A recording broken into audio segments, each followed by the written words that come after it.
In 1848, following the Mexican-American War and the signing of the Treaty of Guadalupe Hidalgo, the United States had just acquired vast new territories in the West. But these lands were sparsely populated, and the real challenge would be filling them with settlers and building the infrastructure needed for growth. The discovery of gold at Sutter's Mill in 1848 set off a frenzy that came to be known as the California Gold Rush. By 1849, the promise of striking it rich drew not just Americans from the East, but also people from Europe, Asia, and even South America. California's population skyrocketed almost overnight, turning small villages into booming towns. San Francisco, for example, grew from a sleepy port into a thriving city in just a few years. To support this growing population, a vital piece of infrastructure was needed.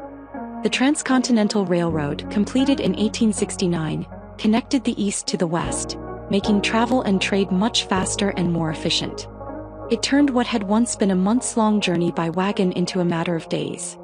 The railroad not only brought settlers but also created new industries, fueling the growth of towns and cities along its route.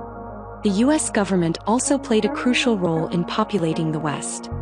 The Homestead Act of 1862 promised 160 acres of land to anyone willing to farm it.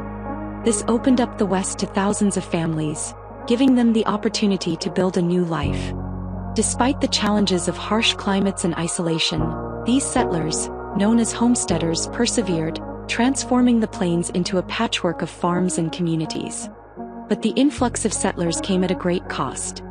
Native American tribes who had lived on these lands for centuries found themselves pushed out of their homelands. The government and settlers viewed Native Americans as obstacles to progress, leading to numerous conflicts. Battles, forced relocations, and broken treaties became a tragic hallmark of westward expansion, forever altering the lives of indigenous peoples. By 1890, the frontier was officially considered closed.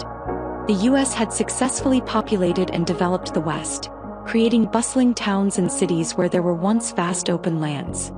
The transformation was remarkable, but it also came with consequences.